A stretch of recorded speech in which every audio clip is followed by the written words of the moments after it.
What's up, guys? For today's video, I'm going to break down every pick from the 2025 draft.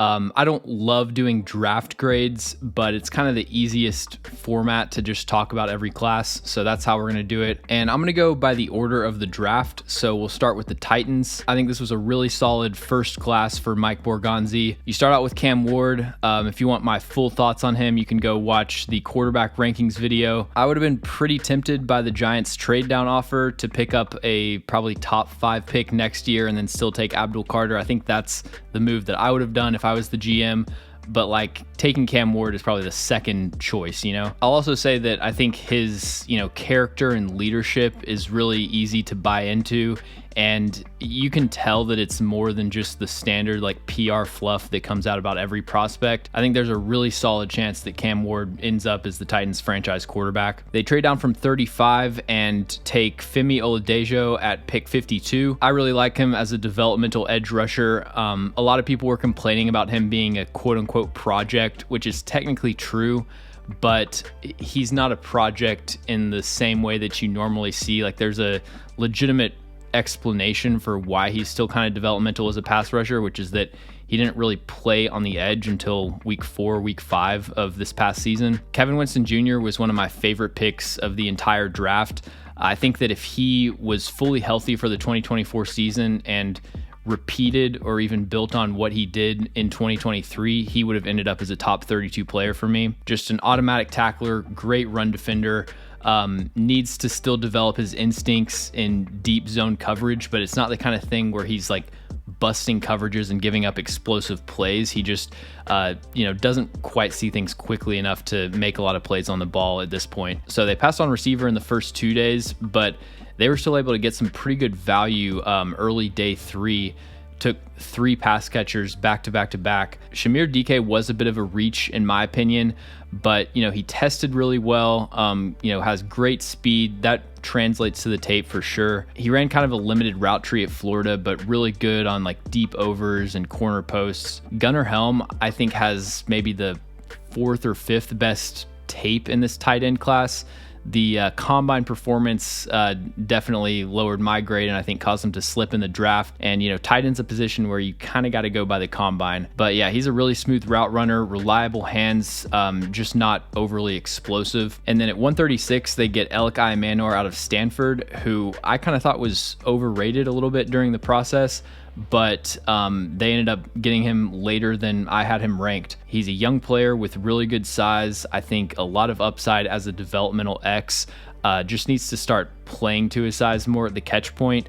But I mean, he was my favorite of the 3 pass catchers that they drafted. At 167, they took Jackson Slater out of Sacramento State. I really liked his tape. In pass pro especially, like, he just checks every box, in my opinion, in terms of anchor, hand usage, slide quickness. Obviously, he's not going up against very good competition, but I think he answered a lot of questions at the Senior Bowl, had a really good performance there. He played guard in college, but I think he could be a guard or a center in the NFL. A really nice developmental future Kevin Zeitler replacement. They took Marcus Harris in the 6th round, California cornerback. Really good recovery speed. He's explosive. I just don't think he's that instinctive in man coverage. He kind of gets crossed up by more skilled route runners, and he's an older player, but good secondary depth with outside-inside versatility, I think. And then Kalel Mullings is just a big power back. Not very dynamic, but he's got decent straight line speed. His production was kind of limited by Michigan's offensive ecosystem, where like they had really no passing game, so teams just stacked the box, and he was running into a lot of looks that just like weren't going to produce big gains. Overall though, I'm going to give this class a B. They hit needs, they took valuable positions, and for the most part took players, I think, about where I had them graded or earlier. Now, I will say, just going forward, like, my draft grades are kind of scaled down compared to how most people do them. I think a lot of people are way too generous with the B's and the B pluses. So my average across all of the classes was a C plus. So that's kind of like just, I think, a decent, fine class. Anything above that, I really liked. Anything below that, I wasn't a big fan of. So, if you see like a C plus or a B minus, For a lot of draft grades, that might be like a negative grade, but for me, I think, it's a perfectly fine class. Next up, we've got the Jags. Aggressive move to trade up for Travis Hunter. I don't hate it at all. I think Jacksonville really needs some star power on both sides of the ball, and Travis Hunter can give that to you. With Hunter and Brian Thomas Jr., this is one of the most dynamic receiver duos in the NFL. Third round, they had back-to-back picks. Caleb Ransaw, they took a little bit earlier than I had him graded. I really liked his 2023 tape at Troy. I thought that he kind of regressed this year. There was a lot fewer stops near the line of scrimmage, had 4 penalties after having 0 the previous year, and I thought was just more inconsistent in coverage. He's kind of like a zone nickel, in my opinion. Doesn't really seem that instinctive in man-to-man. He tested like one of the best athletes at the combine, but the technique just isn't really there for that to translate to his tape. Wyatt Milam was a really solid pick at 89. Played left tackle for West Virginia. I thought his tape was like top 50 caliber, but he had one of the worst Senior Bowl performances of anyone, regardless of position. So kind of a hard player to grade because just how he looked at the Senior Bowl was completely different from how he looks on tape. But he's a mauler in the run game. I think really good hands in pass pro, even though he does have shorter arms. Pretty clean transition inside. And, they plugged a lot of holes in free agency, but he should be able to compete for a starting spot as a rookie. They get Bashal Tutin at 104, just game-breaking speed and explosiveness. If he can clean up the fumbles, he could be a guy that leads the NFL in yards per attempt. Jack Kaiser is a really solid player for what he is. Even though they took him about 100 spots ahead of where I had him ranked, I don't hate the pick. I don't love it. He's like a pure run-stopping, early down machine, really good processing skills, probably as high of a tackling success rate as you'll find in college football. 4.6% missed tackle rate for his entire career.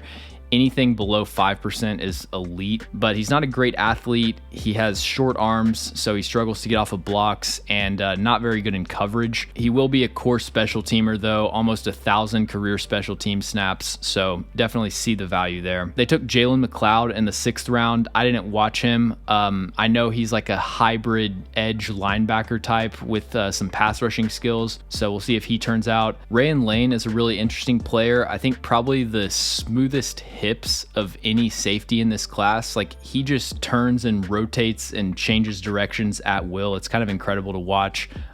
Special teams gunner. He's a ball hawk, forces a lot of fumbles, had a lot of coverage busts though. I don't really think projects as a box safety because he struggles to get off of blocks, and also pretty heavily penalized. They took Jonah Monheim in the 7th round, played tackle for a few years for USC and then moved to center for this past season. I thought his tape was pretty rough, but he is pretty good with his hands. Just the play strength is really lacking. And then LaQuint Allen was a really good value in the 7th round. I thought he was one of the better third down backs in this class. Shutdown pass blocker, can run routes from the slot, reliable hands, just not that instinctive running between the tackles. So he's going to have kind of a specialized role. But I really like the backfield juice they were able to add in this class. So I'm going to go with a C+ for the Jags. Again, C+ does not mean that I hated it. I think it was a perfectly solid class. There's a good chance they came away with the best player in the entire class. And, if Travis Hunter pans out and you get like one of these other players to hit, I think everyone would judge that as a success. Next up, we got the Giants.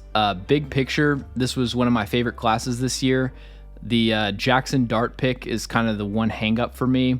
But they came away with 5 top 100 players on my board, and I think really improved their team this year. Abdul Carter was a no-brainer pick at 3, and then you add in Darius Alexander in the 3rd round, who I had as a top 50 player. The Giants' front 4 is absolutely nasty with them, Dexter Lawrence, Brian Burns, and then they picked up Kayvon Thibodeau's 5th-year option. He's been a disappointment, but as your 3rd edge rusher, that's more than a lot of teams have. Trading up for Jackson Dart, I don't hate it from Brian Dable's standpoint as kind of like a last-ditch effort to save his job. Like, they had to come away with a potential starter at quarterback. Again, you can see my full thoughts on Jackson Dart in the quarterback rankings video, but I just think he has such a long way to go, and Like by the time he potentially develops the processing and pocket navigation skills to start in the NFL,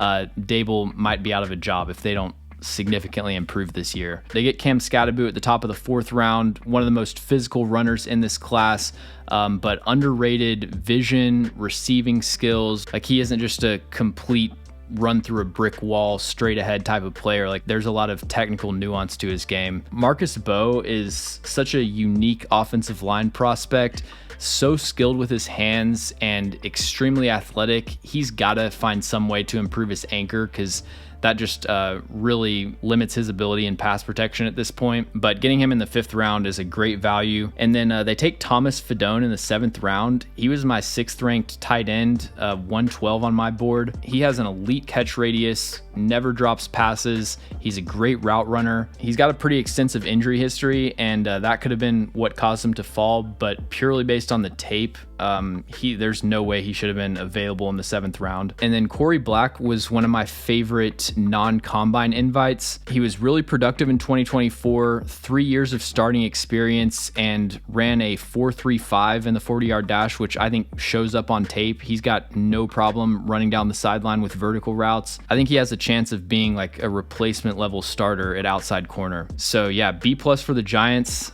This regime might be out of a job pretty soon, but it's hard to argue with what they've done in the last 2 drafts. Moving on to the Patriots, who had my favorite class this year by a comfortable margin. I might end up having to eat some crow on Mike Vrabel, because my position's always been like, what is he proven as an evaluator or like a general manager to be given this much power? But if every draft is going to be like this, I mean, shoot, make him dictator of Boston for all I care. My one disagreement with what the Patriots did is I think they should have taken Armand Mimbu over Will Campbell. But even though I view Will Campbell as a guard, I think he'll be a really good guard if that's the position that he ends up playing.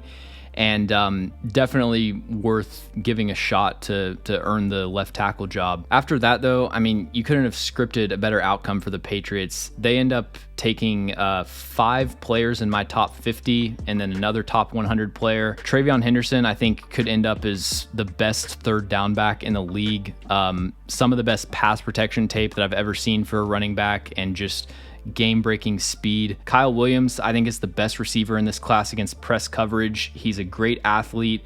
He's productive after the catch, extremely well-rounded prospect who they got at a great value. And I mean, they got 43, 44, and 45 on my board. Taking Jarrett Wilson at the end of the 3rd round is insane value. He had extremely clean tape, one of the best athletes at the combine, but I was this high on him before his combine testing. He probably projects best at center, but could play center or guard. Craig Woodson was the only quote-unquote reach, but I don't really consider day 3 picks as reaches. He's really experienced, good instincts in zone coverage, dependable tackler, and adds special teams value.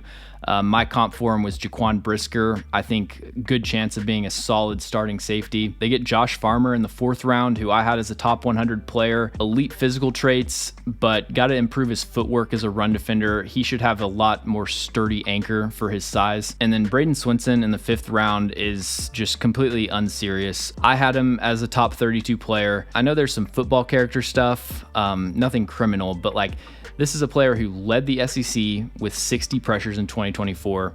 He's a really good athlete. He can win with power. He can win with speed. I just don't understand, based on his tape, how he's not a top 50 player in this class. And I think this was pretty easily the best value pick in the entire draft based on my board. Marcus Bryant, the Missouri left tackle they take in the 7th round. I didn't watch him specifically.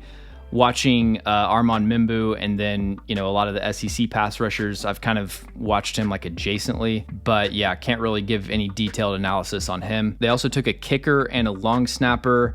I don't do special teams, so no opinion on them. And then Kobe Minor, the cornerback out of Memphis in the 7th round. Had never heard of this person until I was inputting the picks. I'm going with an A+ for New England, the only A+ that I gave out to any team. I think there's a good chance that when we look back on this class in a few years, it's viewed as like a foundational, franchise-changing influx of talent. And can't say enough good things about what the Patriots did. The Browns were one of the more difficult teams to come up with a grade for because it was kind of just a roller coaster of emotions over the course of the weekend based on how I viewed their strategy. So when it was first reported that they were trading out of Travis Hunter, my initial reaction was, classic Browns screwing up an easy pick. But when I saw the trade compensation, I completely flipped and I would have taken that haul for sure. I mean, you get a future first round pick to move down 3 spots. You get a second round pick this year. Their first 2 picks were pretty much right off of my board. Mason Graham was my 5th ranked player. Carson Schwessinger, they got at 33. I had him ranked 34. I think clear linebacker 2 in this class. Some of the best instincts that I've ever seen for a linebacker prospect, and even more impressive considering how new he is to the position and how inexperienced he is. So the first 3 things they did, the trade and then their first 2 picks, I'm in total agreement with. Quinshon Judkins at 36. I just can't endorse that pick. I mean, I knew somebody was going to take him way earlier than I had him graded. I see a starting caliber power back, but not a whole lot more than that. And then they take Harold Fannin Jr. at 67, which is a little bit early for me, but I'm not super opposed to the pick. Very talented receiver. I think just an extremely specialized role in the NFL because he can't play in line and he isn't like a better receiver than whoever your slot would be. So you're kind of forced to be in 12 personnel if you want to play him. And then I actually think the second running back and the second quarterback that they took were better prospects. They get Dylan Sampson in the 4th round. I do like the combination of Sampson and Judkins as kind of a 1-2 punch. Not a huge fan of the Judkins pick in a vacuum, but those 2 picks together, I can get on board with that. And then the quarterback conversation, I'll be brief with Shedeur Sanders. I'm exhausted listening to people talk about him. Enough Shedeur Sanders discourse for a lifetime over the last 3 days. It's a really tough situation with Sanders because I never viewed him as this quarterback prospect that was worth a top 5 pick. And so I think him falling out of the first round was perfectly justifiable and, have no issues with that based on the tape. And I am not at all a Deion hater. I have no animosity for him or Sanders or anyone associated with Colorado. It was a little bit vindicating based off of kind of all the shit that he talked over the summer about how they're going to choose his location and it's going to be an Eli Manning situation. I remember seeing that kind of as it was happening in real time and being like, dude, your son is not the caliber of prospect where you should be turning away teams from drafting him. But then a lot of the quarterbacks that were taken above Shedeur Sanders, I just can't really justify that. If you want to go with Dart over Sanders, I disagree, but I think you can justify that pick purely based on the talent, though. I do think he was the second best quarterback in this class, but I agree with what a lot of people have been saying where it's kind of a Tebow situation. Ideally, no one will ever write an article about your backup quarterback, or nobody will ever ask you a press conference question about your backup quarterback. And once you get into the draft range where you're going to be taking him to be your number 2, I understand teams wanting to go with somebody that's going to draw less media attention. So I'm going to give the Browns a B-. I think really the Quinshon Judkins pick is the one that I would disagree with, but I think they got 2 starters with their first 2 picks and added some future draft capital. Anytime you add a future first round pick, you got to really screw up the rest of the draft for me to not give you a decently high grade. Next up, we've got the Raiders, who I think had a really solid class. Ashton Jeanty at 6. Again, I would have gone with Armand Mimbu, but Jeanty is a blue chip running back prospect and gonna immediately upgrade the Raiders run game. Jack Besh at 58 is great value. Versatile receiver that can play all 3 positions. Doesn't have great speed, but makes up for it with physicality and technique. Darian Porter at 68 is such a Pete Carroll pick. Kind of a hard player to grade because his tape's extremely clean. He's an elite athlete, but he's been in college for forever and was still a rotational player at 24 years old. So it's kind of like, why was he not able to see the field if he looks this good and he's this athletic? But I mean, he's got top 5 cornerback upside, and you get him in the 3rd round. They finished the 3rd round with 2 really interesting offensive line prospects. Caleb Rogers has over 4,300 career snaps. He's got experience at every position besides center, and he had the best short shuttle of any offensive lineman in this class. He's probably going to be a guard in the NFL, and I think the foot speed is a little bit slower than you would expect for his agility testing. But yeah, it doesn't surprise me that Rodgers ended up as a 3rd round pick. And then the very next pick, they take Charles Grant out of William & Mary. He has rare athletic traits, but pretty much never faced quality competition. He struggled to maintain weight throughout his college career, so that'll be a big thing for him. But he's got upside to be a really special tackle, especially as a run blocker. They took Dante Thornton at 108, obviously elite size speed combination. I don't really think he projects as somebody that's going to run the full route tree, so it's going to be a specialized role, but what he does at an extremely high level. Tonka Hemingway is kind of a designated pass rusher type, skilled hands, really good athlete. I was disappointed with his bull rush and don't think he's great in the run game. JJ Pegues at 180, another really skilled pass rusher. I think much more of an average athlete, and he played at 321 pounds at Ole Miss, but was disappointed with his anchor and his ability to hold his ground versus double teams. And then within 3 picks in the 6th round, they took 2 FCS quarterbacks who I didn't watch. Tommy Mellott will definitely transition to receiver. I think they announced him as a receiver. He tested great. I mean, a 1.50 10-yard split, 4.39 in the 40, but can't really add too much outside of that.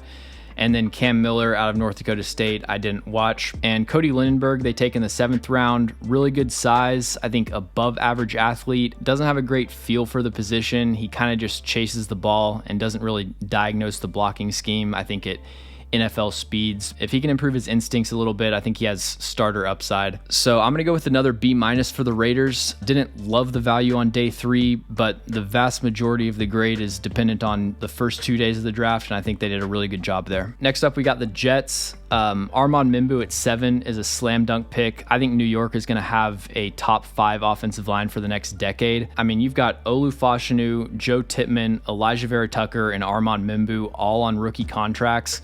And then John Simpson at left guard is really solid. It's been a while since they've had a great offensive line, but I mean, they've completely remade that unit over the last few draft classes. Mason Taylor at 42 was a little bit early for me.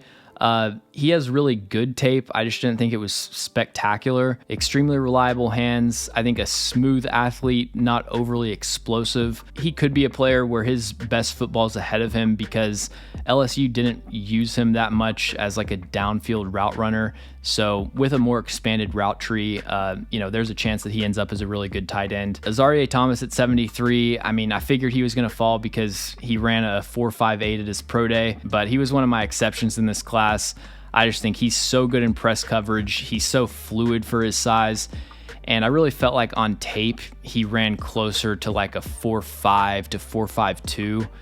You don't really see him get beat down the field like ever. With Azareye'h Thomas and Sauce Gardner as your 2 outside corners, I mean, that's probably the most imposing corner duo in the NFL. Like, good luck getting off the line of scrimmage against either one of those corners. Arian Smith at 110 is a pure lottery ticket.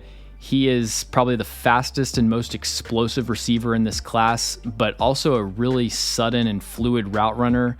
Normally these track star types are just like pure linear athletes, but he can sink his hips, get out of breaks. He looks like a 1st round pick on tape if you just skipped the play right before the ball hit his hands, because he has potentially the worst hands I've ever seen for a draftable receiver prospect. But if he hits, I mean, the upside is incredible. They take Malachi Moore in the 4th round. Undersized, not a great athlete, but really good at the catch point, instinctive in zone coverage, gives you a lot of value on special teams, just not great in man-to-man. And then there were also some coverage busts that resulted in explosive plays. In the 5th round, they take the Miami linebacker, who I did not watch, so no analysis there. And then another Miami defender, the edge rusher Tyler Barron. I was not a big fan of his tape.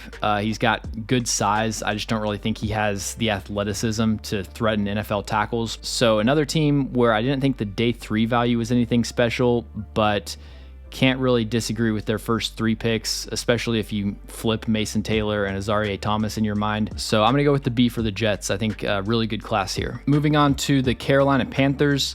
I don't think I read one mock draft over the past 3 months that had the Panthers taking an offensive player in the first round, but they go with Tetairoa McMillan at pick 8. There's definitely a handful of players I would have taken ahead of him, but I think within appropriate range, and they did a good job on day 2 of finding some solid value at edge rusher. Nick Scorton, again, I would encourage you to check out my edge rankings video if you want a more in-depth breakdown on him.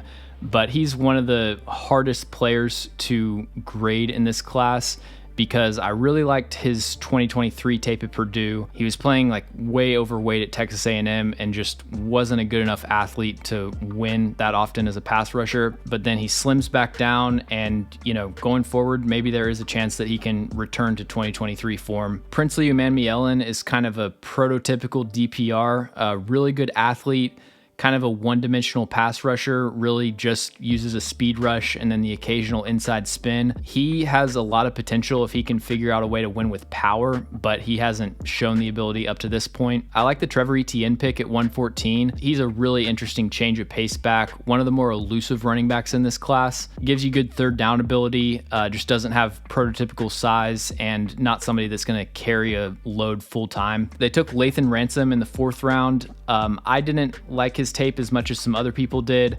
I don't think he's very instinctive in coverage and misses a lot of tackles, but he's a tone-setting run defender, had 3 forced fumbles last year, and has a ton of experience, so I think could be a starting caliber box safety. Their 5th round picks, I think, were really good value. Cam Jackson is an enormous run-stopping nose tackle, can give you a little bit as a pocket pusher. He's got violent, heavy hands, but he's not going to be like a high-volume pass rusher. And then Mitchell Evans is just like a standard starting caliber wide tight end, not an explosive or dynamic athlete, but great hands, very technically sound blocker. And Jimmy Horn Jr. in the 6th round is an athletic, deep threat, can be a gadget type of player. I think he's a pretty good route runner. Overall, I don't think the Panthers got any insane value or anything, but took players at appropriate positions and I think did a good job of addressing their needs. I probably would have preferred them to go with a 1st round edge rusher and then address receiver on day 2. But that would really be my one criticism. So I'm going to go with a C+. I think solid, above average class. Next up, we've got the Saints. I was not a big fan of their first 2 picks, but really like what they did in the last 5 rounds of the draft. Kelvin Banks at 9 was just too early for me. I think he'll be a solid starting caliber guard, but he's got some pretty concerning balance issues, especially in the run game. Tyler Shuck at 40, I definitely disagree with the pick. And dude, I have been losing my shit listening to Saints fans in Twitter spaces reacting to it. So funny. I was laying in my bed at 2 a.m. after the draft, just watching them just dying. And I never would have imagined that I would be defending taking Tyler Shuck in the top 40, but I kind of feel like people are overstating how big of a reach it was. Now, I have serious concerns about his toughness in the pocket. The way that he recoils and flinches away from throws is concerning. It looks like he just reached into a terrarium to hand feed a venomous snake and he's pulling away after he releases the ball. But I mean, he's still a talented quarterback prospect and I think has a chance of being a good starter. So again, I disagree with the pick, but I probably don't hate it as much as Saints fans seem to. I thought they did an outstanding job in the 3rd and 4th rounds though. Vernon Broughton was one of the more underrated defensive tackle prospects in this class. He's a reach based on the consensus board, but that's right in line with where I had him graded. Skilled pass rusher, can win with speed, win with power. He's a good run defender. Kind of a weird looking build. He looks exactly like Christian Barmore on the field. I really like that pick for the Saints. And then Jonas Sanker, almost the exact same situation. Another player that was a reach based on the consensus board, but I think was a really good value based based on how I graded him. He's built like a box safety, but he has really good burst and straight line speed. He's a physical downhill presence as a run defender, solid tackler. In the 4th round, they take Danny Stutzman, who has really good size and athleticism. I didn't love his eyes in the run game, and then he's really rough in coverage, but I think he can be a solid run-stopping Mike. And then Quincy Riley is kind of a tough player to gauge. So I've got him 116 on my board. Based purely on his 2024 tape, he should be graded much lower than that. But based on everything else on his resume, he should be graded a lot higher than that. Over the course of his college career, he's got 2,700 snaps, 15 interceptions, 31 pass breakups. In 2024, he was playing through a foot injury and had some really problematic tape, but then redeemed himself with a really good Senior Bowl performance. You're kind of just rolling the dice on who is the real Quincy Riley. He's explosive from off coverage, excellent ball skills, but he just got burned down the field a lot in 2024. 6 completions of 25 plus yards, some really undisciplined footwork and press coverage especially, and then he also had a 26% missed tackle rate this year. Devin Neal in the 6th round was really good value. He pretty much checks every box for a running back prospect except for athleticism. And then for their 7th round picks, Maliki Mataveo, the tight end out of UCLA. He has good size, reliable hands, I think kind of a lumbering athlete as a route runner, and then I was expecting more from his blocking tape. I didn't think he really played with much of a physical edge in the run game. And then Fadil Diggs, actually kind of the exact same story as Mataveo. He had his 3 best games of the year to end the season. Good power rusher, can win the corner with a speed rip, but needs to get better with his hands, and I don't think he's an elite athlete. So I'm going to go with a C for the Saints. Wasn't a big fan of their first 2 picks, but they did kind of redeem themselves with how they finished the draft. This Bears class was sick. I mean, first pick, they get Colston Loveland, my number 1 tight end, 3-level separator. He can stretch the seams. He's an elite route runner. Has some potential as an inline blocker if he can add a little bit of weight. I haven't really looked at fan reactions to these picks, but I'm guessing there were some Bears fans that saw his production and were not that impressed. I promise you, the quarterback limited what he was able to do so much. I mean, there might not be 2 receivers or tight ends in this class that were limited by quarterback play more than Colston Loveland and Luther Burden. And so at 39, they get Luther Burden, who was my wide receiver 1, wide receiver 2, if you count Travis Hunter. He's a yak monster with good size, good athleticism, good hands. He's capable of so much more as a route runner than what they asked him to do. He fell, I think, partially because of football character, which doesn't impact my grades, but yeah, purely on the field, I think he's a top 15 player in this class. And the weapons that they provided Caleb Williams with these first 2 picks, I mean, just a masterclass in supporting a young quarterback this offseason. You know, they fixed the interior offensive line in free agency,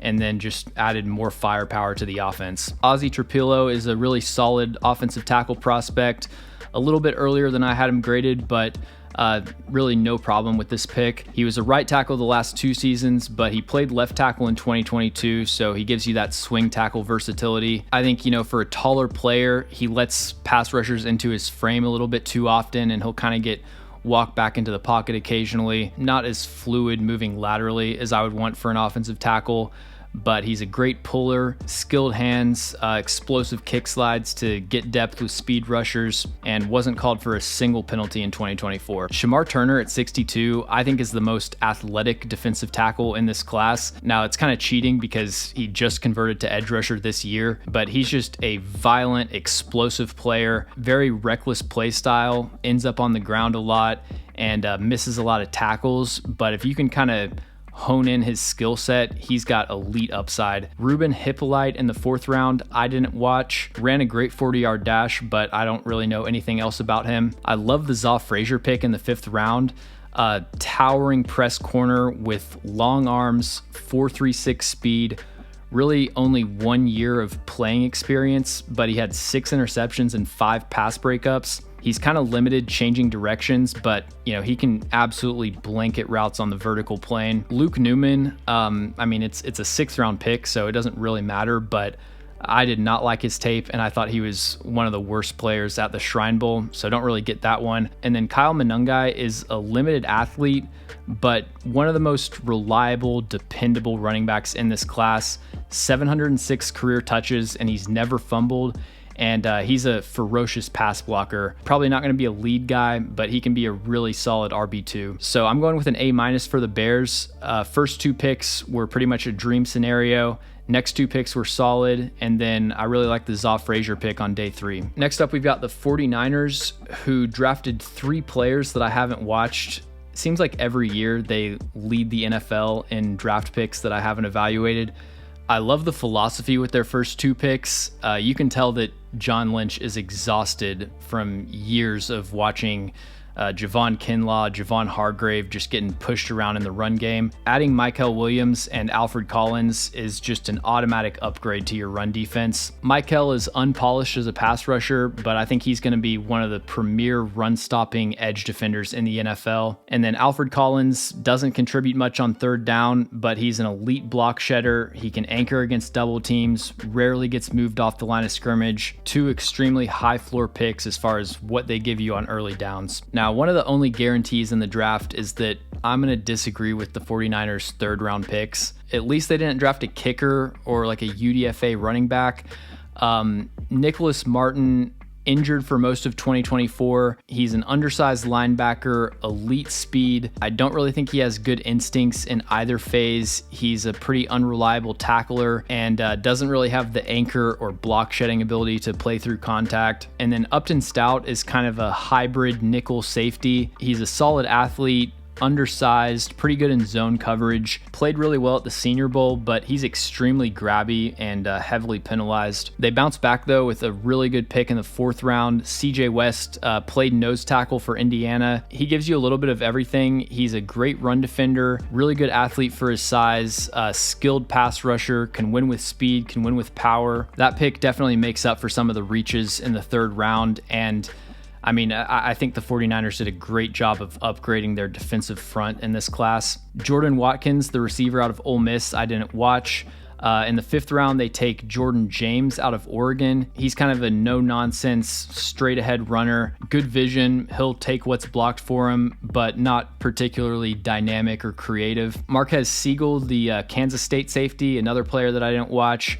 Going back to Indiana with Curtis Rourke, the quarterback, big, tough pocket passer, played all of 2024 on a torn ACL. I like his intermediate accuracy, throws with touch, kind of average arm talent, and limited athleticism to escape pressure. And then Connor Colby out of Iowa, another player that I didn't evaluate.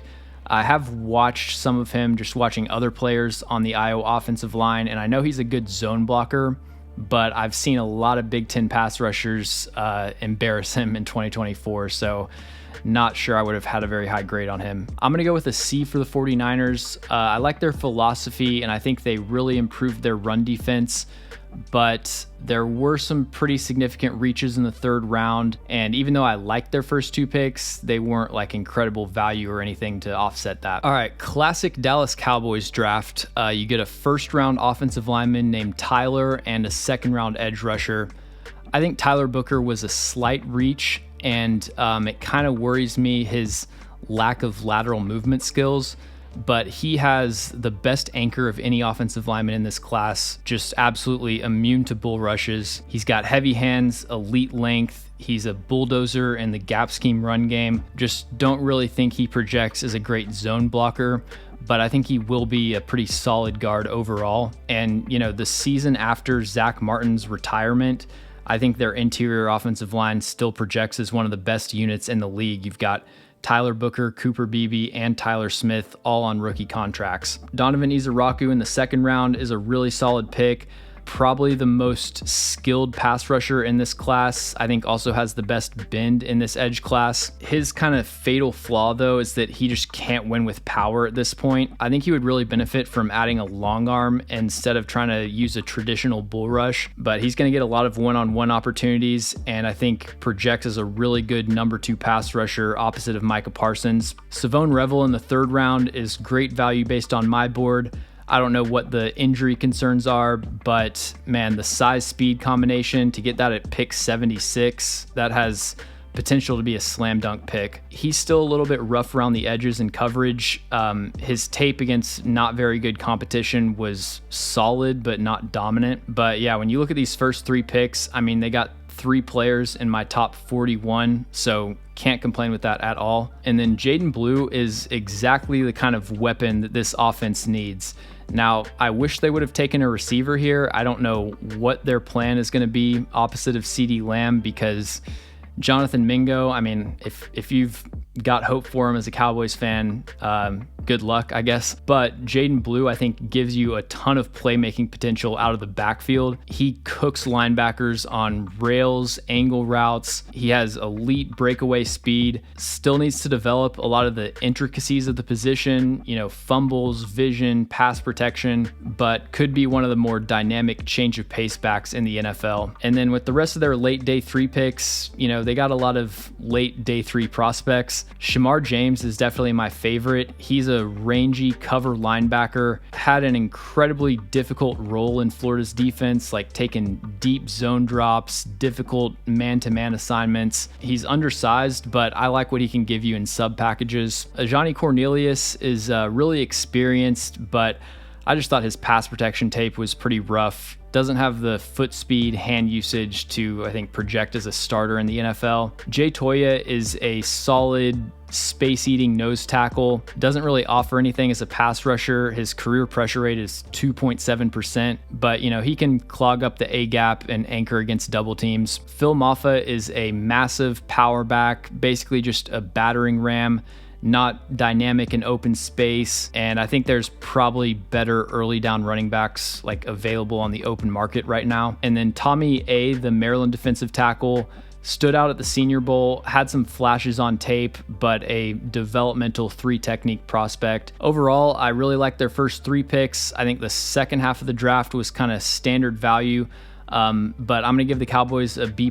Moving on to the Miami Dolphins, their first pick was Kenneth Grant, a rare combination of size and athleticism. He's still putting things together, and he's kind of like a 3 technique and a nose tackle's body. He's got to improve his footwork and get better at anchoring against double teams, but there's upside here to be a nose tackle that can contribute as a pass rusher. Jonah Savanea at 37 was way too early for me. Massive guard with good power, but I think lacking recovery speed in pass pro, significant processing issues against stunts and twists, and then just a pretty ineffective run blocker overall. And then they also traded up for him, which, like, with as many needs as the Dolphins have, I'm not sure they're really in position to be giving away assets. I do like the Jordan Phillips pick in the 5th round, a developmental nose tackle, but densely built, extremely explosive, extremely heavy hands. Doesn't have the pass rushing production, but he wasn't really asked to fire off the ball. Like, he had run first responsibilities. So the only time he really rushed the passer, like, he started his rush later in the play. So it doesn't really lend itself to getting off the ball quickly. He was probably the best player at the Shrine Bowl, and one of the youngest players in this class, hasn't even turned 21. So I think stock is pointing up for Jordan Phillips. And then with their other 5th round picks, they took 2 defensive backs that I haven't watched, Jason Marshall Jr. out of Florida and Dante Trader Jr. out of Maryland. They took Ollie Gordon in the 6th round. He was a potential top 50 pick heading into the year, but had a really disappointing 2024 season. In 2023, he had 31 rushes of 15 plus yards. He only had 8 this year. He's kind of an average athlete, but good power, good hands, decent vision, no problem with Ollie Gordon in the 6th round. The Quinn Ewers pick, I think, is fine. He's just a developmental quarterback that I don't think has high-end traits. He's kind of undersized, not a good athlete. The arm, I think, is shot after all the injuries. I don't see a ton of potential there, but I guess he's worth betting on in the 7th round. And then Zeke Biggers is a huge nose tackle, tested really well at the combine, but just doesn't really do anything on tape. Like, he doesn't make plays in the backfield, doesn't give you anything as a pass rusher, but size traits combination for a 7th round pick, got no issue with that. I'm going to go with a C- for the Dolphins. Kind of an incomplete grade because I haven't watched Jason Marshall Jr., but I think the cornerback room needed more investment than just a 5th round pick. And, they spent a lot of draft capital on Jonas Avenea, but I'm not a huge fan of him as a prospect. The Colts had pretty much the dream scenario in the first round with Tyler Warren falling to 14. Really like the group of pass catchers that they've assembled. I think Warren really improved as a route runner over the second half of the season and just plays with supreme effort as a run blocker. He's got some technical things to clean up, but somebody that can be a high-level contributor in both phases. JT Tuimoloau I view as more of a early down run-stopping end. He's a pretty good power rusher. I just don't see a lot of pass rushing upside overall. Justin Wally was actually the last player in this class that I watched. Really liked him, didn't view him as a 3rd round pick. He's got 4 years of starting experience, good recovery speed. He is a bit undersized. He's kind of a player that doesn't have fatal flaws that would keep him off the field, but doesn't really have standout traits to hold down a starting job, in my opinion. They took Jalen Travis in the 4th round. He's a really intriguing developmental tackle. Almost 6'8", 341 pounds, and he had a 97th percentile vertical jump. He has light feet for a player of his size, powerful hands, has a hard time winning leverage in the run game, and I think struggles to redirect against inside counters. That's really his biggest issue in pass pro. DJ Giddens, I wasn't a huge fan of based on where he was being talked about, but getting him at 151 I think is perfectly good value. One of the best jump cuts in this class, but really needs to improve his vision behind the line of scrimmage. There's too many plays where he just dances in the backfield and never really gets north and south. I never really saw much with Riley Leonard. He's a good runner. He throws a nice slot fade, and I think he has really good pocket movement. But outside of that, he just doesn't bring a whole lot else to the table. Doesn't process at a high level. He's really inaccurate. I think his arm strength is fine, but nothing special. And then Tim Smith is kind of a jack of all trades, master of none. Good power and effort, but pretty average athletic traits. And Hunter Wohler is a solid box safety, really physical player. I think probably my favorite of their late day 3 picks. So obviously I like the Colts' 1st round pick. I'm not sure they got high level contributors anywhere else. And I'm going to go with a C. Don't hate the class, but don't love it either. Moving on to the Falcons. They started off strong with the Jalen Walker pick. For the last few months, I've felt like I've been being gaslit with Jalen Walker as a top 5 player, but getting him at 15 is much more appropriate value. He's explosive, really powerful for his size, elite pursuit speed. I view him as a full-time edge. Wasn't that impressed with his off-ball linebacker tape, but pretty much the best player available to add juice to their pass rush. And then James Pierce, in a vacuum, I like the pick. I'm a huge proponent of doubling up at positions of need. Pierce is an elite linear athlete, a better power rusher and better run defender than you would expect for his size. But trading a future 1st round pick to get back into the late 1st round as a team that isn't guaranteed to make the playoffs, I just can't justify that. And even though I think the rest of their class was solid, that one move is going to tank their grade. Xavier Watts was excellent value at the end of the 3rd round. 13 interceptions over the last 2 seasons. He has elite vision and anticipation in zone coverage, but a below average athlete. Safety, though, is kind of a position where athleticism and production are the least correlated. They took Billy Bowman in the 4th round. I was a little bit lower on him. He's another player with great production, 11 interceptions over the last 3 seasons.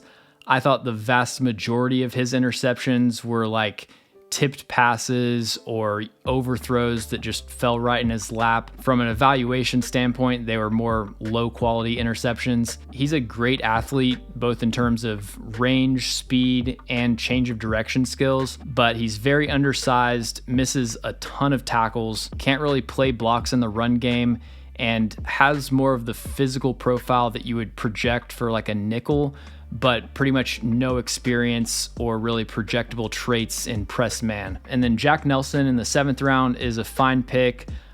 Really experienced, 4 years as a starter. He's tall with short arms. I think he's a good linear athlete, And you see that when it comes to zone blocking. Like, he's a great reach blocker, but poor agility, struggles to mirror inside counters, and terrible balance in the run game. He falls off of blocks constantly. Also a heavily penalized player, 32 penalties in 4 years. So I'm going to go with a D+ for the Falcons, and it really just comes down to that trade up, which I think was way too aggressive. I think the Cardinals did a great job.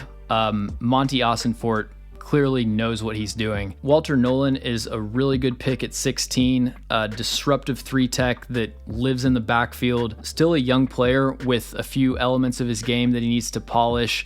The hand usage, pad level as a pass rusher, and then I think being more proactive, playing blocks in the run game and establishing first contact. But he's got upside to be the best defensive tackle in this class. Will Johnson is kind of a complicated discussion. Dating back to this past summer, I've just never really viewed Will Johnson as the caliber of prospect that everyone else seems to. I've always thought the Pat Surtain comps were ridiculous, and recovery speed seemed to be a pretty major issue on his tape even last year. With that being said, I mean, he's probably the best playmaking zone corner in this class outside of Travis Hunter. Quickly diagnoses route concepts. He's got good closing burst, fluid transitions out of his pedal. He's very aggressive, and that will get him burned. Hasn't ever seen a double move that he didn't want to bite on. If he's healthy, I think he projects as a Trayvon Diggs, Marcus Peters type of corner.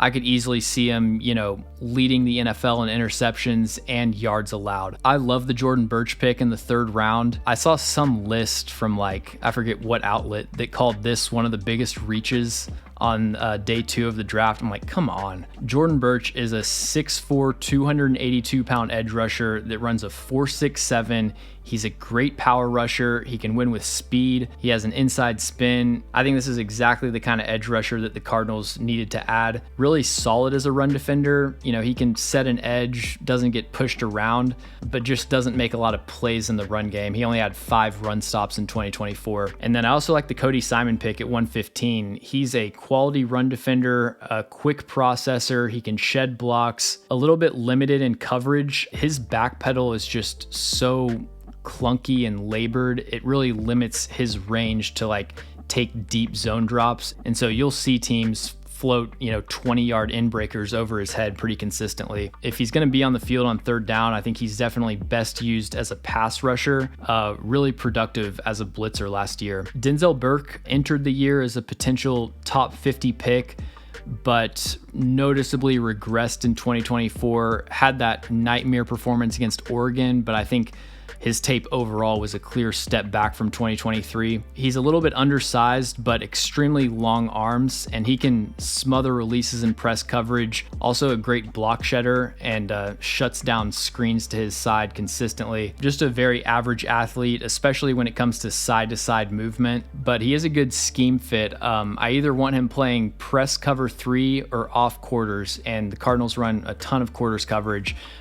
So as long as he's not going to a man-heavy scheme, I'm good with the Denzel Burke pick. Hayden Conner is a massive guard with really good power, but limited athleticism. And then Keaton Crawford pretty much never played for 4 years at Texas, transfers to Nevada for 2024 and had a breakout season. He's another great scheme fit. I want him in a quarters-heavy scheme, playing off match man, really explosive, closing space downhill, playing the ball at the catch point. Not a good run defender and an inconsistent tackler, but in coverage, he's got a lot of upside and tested great at the combine. And then he also has over 1,000 career special teams snaps, 16 career special teams tackles, so he's going to contribute in that phase as well. Overall, I'm a big fan of this class. I'm going to give the Cardinals a B+. The Bengals class I thought was fine, but a little bit underwhelming. Shamar Stewart, I would recommend watching my breakdown of him in the Edge Rankings video, because I spent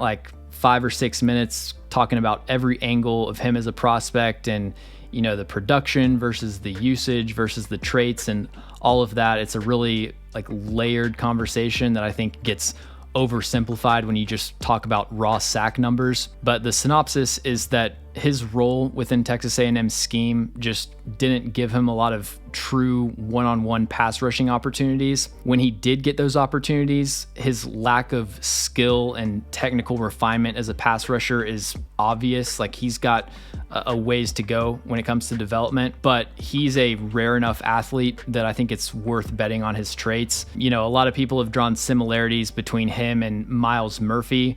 I think, you know, Murphy's a great athlete, but they're in different leagues as far as physical traits. But in the meantime, I think he will be a significant upgrade as a run defender. And with Trey Hendrickson on the team in the short term, at least, he'll be getting a lot of one-on-one opportunities to kind of work on his craft. They took Demetrius Knight in the second round, one of the oldest players in this class.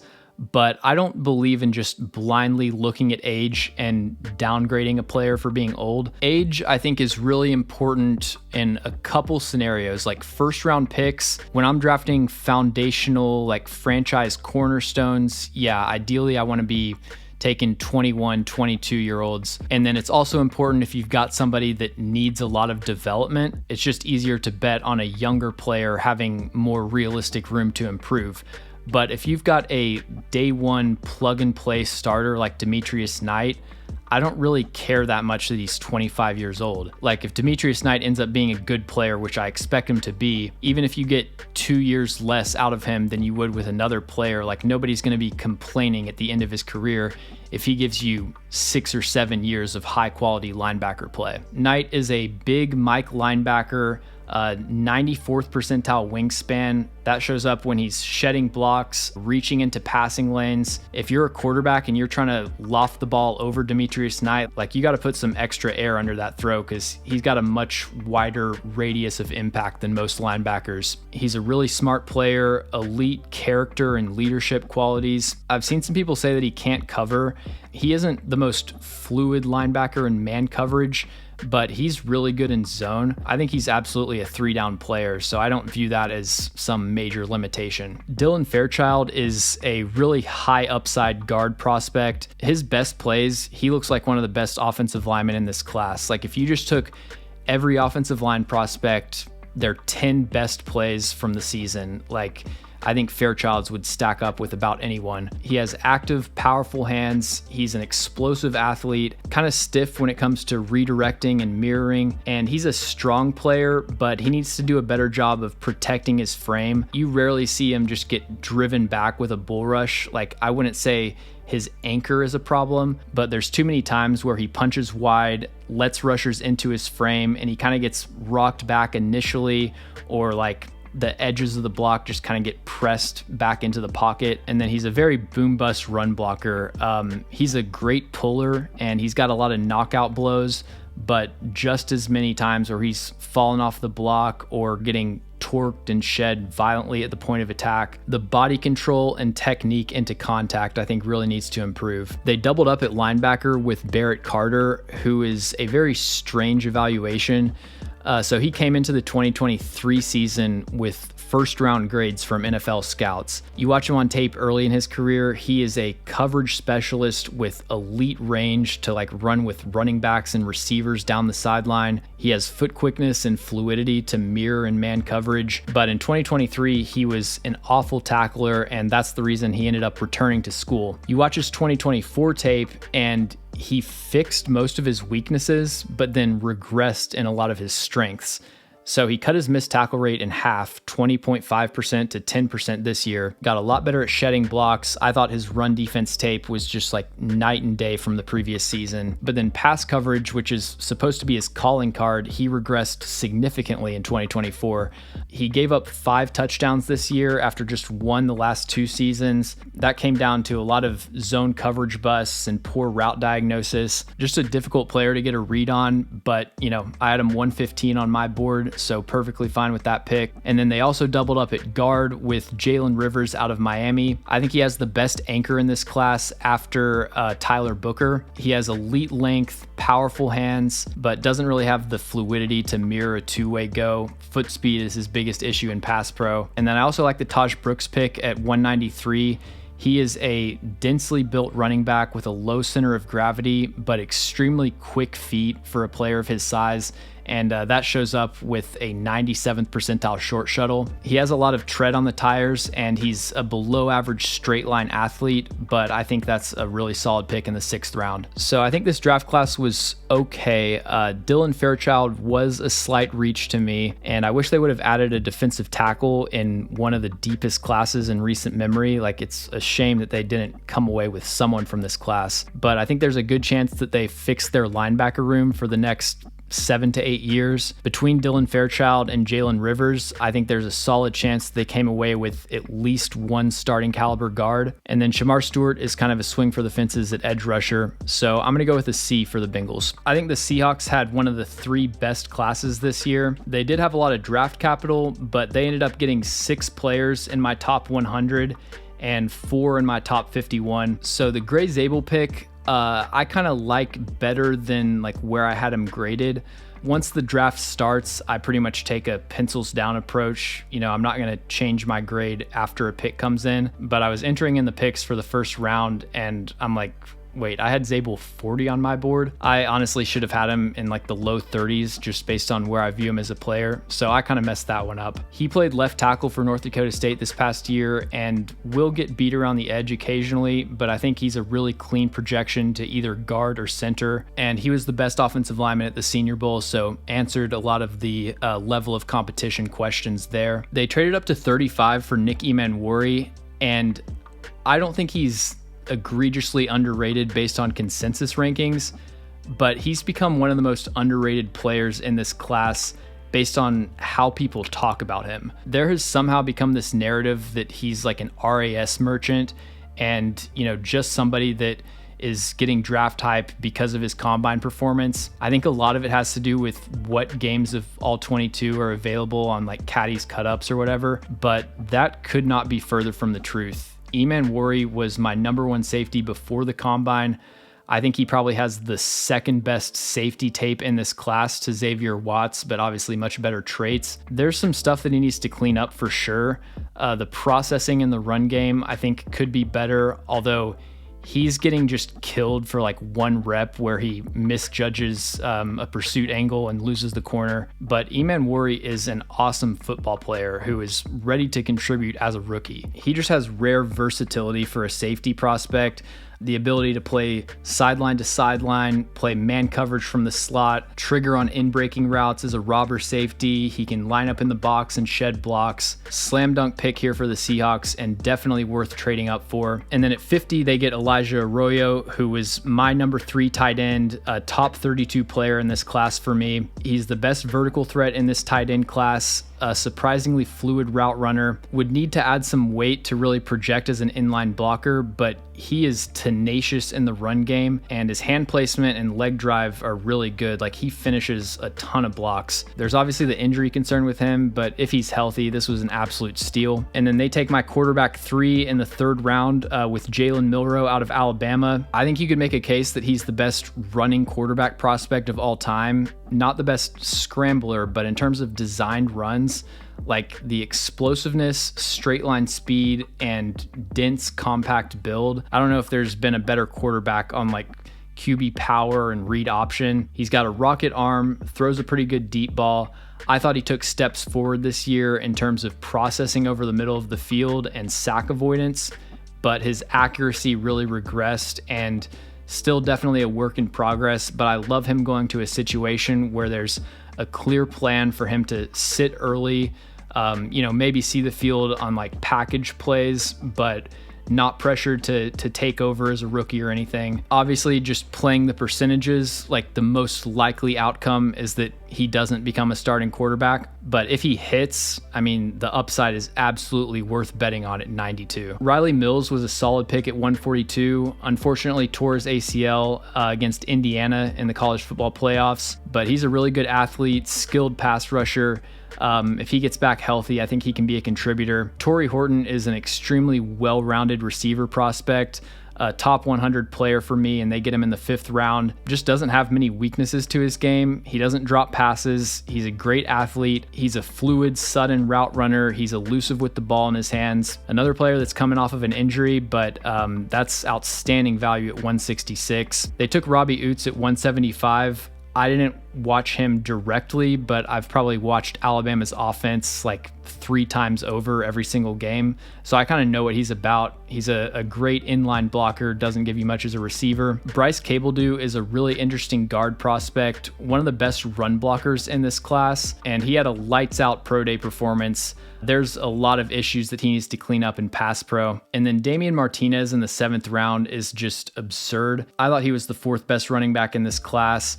Had an incredible second half of the 2024 season. He has an NFL-ready build, great vision, dynamic lateral movement skills. He's proven the ability to execute in any rushing scheme. They ran a ton of outside zone back at Oregon State, and then Miami was more of a gap scheme. I don't know how on earth he's a 7th round pick, but great job by the Seahawks to scoop him up. Mason Richmond, the Iowa tackle, I didn't watch. And then Ricky White out of UNLV is a solid deep threat, not really the most precise route runner. He will contribute a lot in special teams, though. He had 4 blocked punts this past year, so all good with that pick in the 7th round. I'm giving the Seahawks an A. I've got 1 A+ in this class and 2 A's, and the Seahawks are one of those. There is a little bit more boom bust to this class, both in terms of kind of like high upside, low floor prospects, but you've also got players with some injury concerns, but the potential with this class is off the charts. And then another one of my favorite classes was the Tampa Bay Buccaneers. They started off in the 1st round with Emeka Egbuka. Sam Monson on Twitter made a really good point, which is that pretty much everyone has the exact same scouting report and opinion of Emeka Egbuka. There's just slight differences in how you value or rank him. He's a professional number 2 receiver, not going to blow you away with his explosiveness or his separation ability, but he's got efficient footwork, reliable hands, good run blocker. It's 10 picks higher than I had him ranked, but I'm perfectly fine with that pick. And then they spend 2 consecutive picks on corner.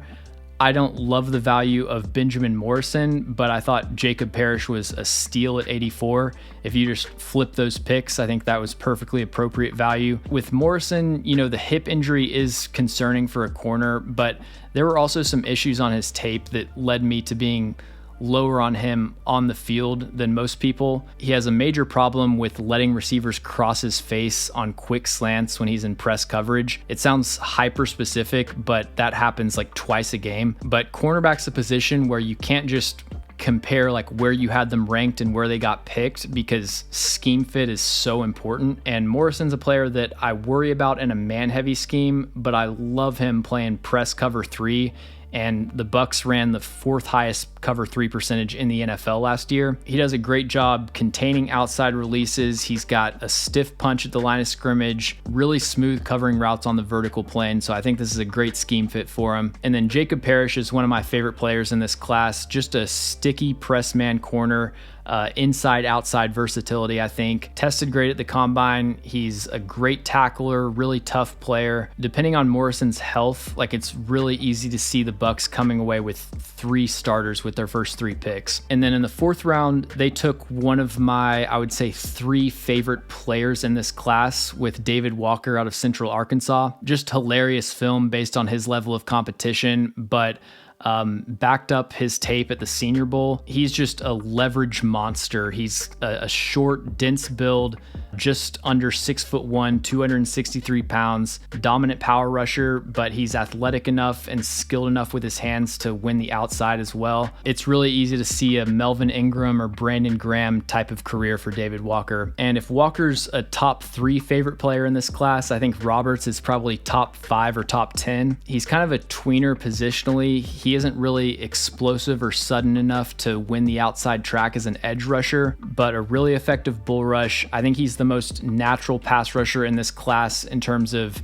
transitioning to counters and, adjusting his plan throughout the rep. A lot of times these technicians don't really translate to the NFL, but in the 5th round, that's a great pick. And then Tez Johnson, I expected him to fall. I didn't think he would fall to the 7th round, but For a 156 player that runs a 4.51 in the 40-yard dash, the NFL just isn't going to value that very highly. I think his play speed is 4.4 or better. Despite the 40-yard dash, I still view him as a really fast receiver, a human joystick type, just impossible to get hands on him after the catch. This was a rock solid class for the Bucs, and I'm going to give them a B+. Now, the Broncos, unfortunately, I was not a huge fan of their class. So Jahdae Barron, I was a lot lower on than most people. He was a tough eval because there aren't a lot of bad plays on his tape at all. You don't see him get beat deep very often. Had a ton of ball production in 2024. I thought the interceptions were a little bit fluky, but he had 9 pass breakups, and those were really high quality when you watch them on tape. The tough part about Jahdae Barron is that he probably played the least exposed or demanding coverage role of any cornerback in this class. He was pretty much never in press man, really zone heavy scheme where he wasn't asked to mirror and single coverage, run with receivers down the field. In this class specifically, I don't think taking my 48th ranked player at 20 is as big of a reach as it would be in other years. And he seems like one of the smartest, best character players in this class. So definitely see the appeal of adding somebody like that to your defense and, obviously rooting for him to succeed. I just had a hard time grading him as high as most people because really have no idea his ability in single coverage because he wasn't asked to do that very often. And then they took RJ Harvey in the second round. He's a very productive player, good speed and explosiveness. I just thought there was so much on his tape that wouldn't translate to the NFL, wide open rushing lanes, perfectly blocked runs. To me, his spatial awareness and vision through crowded rushing lanes was pretty disappointing. And I thought he was one of the worst pass blockers in this running back class. Pat Bryant, I'm really surprised went in the third round. He's an ex-receiver, really good ball tracking skills. Half of his tape is just catching contested go routes down the right sideline. He isn't a great athlete. And the most concerning thing on his tape was that his clear 3 worst performances were against the 3 best defenses that he faced: Penn State, Michigan, and Oregon. So I don't think the value here was great, but I do think there's a chance he ends up being a solid, productive player. So I'm not as opposed to that pick as I am RJ Harvey. Savion Jones, I think, was their best value pick. Massive defensive end, rare bend for a player of his size. He needs to get better with his hands as a pass rusher and learn how to counter quick punches. That was his biggest issue, but I think he could end up as a solid starter, so I like that pick. And then Quay Robinson is a lottery pick, just 370 career snaps as a fifth-year senior. The flashes on his tape are pretty spectacular, really underdeveloped as a pass rusher and only 243 pounds. But based on the high-end flashes that he shows, I can understand being higher on him than me. And then they drafted a punter, Jeremy Crawshaw, and a tight end out of Utah that I had never heard of. So I got to go with a D+ for the Broncos. Running back is one of the toughest positions to project, in my opinion.